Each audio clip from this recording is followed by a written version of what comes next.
તો ભાવનગર જિલ્લાના ઘોઘા ખાતે 80માં સ્વતંત્ર પર્વની જિલ્લા કક્ષાની ગૌરવભેર ઉજવણી કરવામાં આવી હતી। કેબિનેટ મંત્રી કુંવરજીભાઈ બાવળિયાના હસ્તે રાષ્ટ્રધ્વજ ફરકાવી ધ્વજવંદન કરવામાં આવ્યું હતું। આ અવસરે મંત્રીએ પરેડનું નિરીક્ષણ કર્યું હતું। ઉજવણી દરમિયાન વિદ્યાર્થીઓએ દેશભક્તિસભર સાંસ્કૃતિક કાર્યક્રમો રજૂ કર્યા હતા। તો ઉત્કૃષ્ટ કામગીરી કરનાર પ્રતિભાઓનું સન્માન કરવામાં આવ્યું હતું। સાથે સાથે દેશની સુરક્ષા માટે શહીદી વહોરનાર વીર જવાનોને શ્રદ્ધાંજલિ અર્પણ કરી તેમના પરિવારજનોને સ્મૃતિચિહ્નરૂપ આપી સન્માનિત કરવામાં આવ્યા હતા।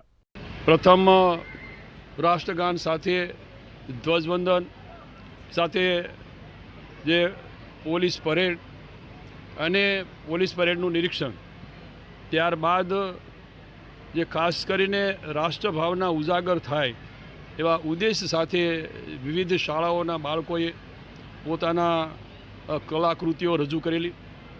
કેટલીક બહેનોએ ખૂબ સરસ મજાનો તલવાર રાસ અને રાસ ગરબાનો પણ કાર્યક્રમનું આયોજન કર્યું અને એ કૃતિઓ નિહાળી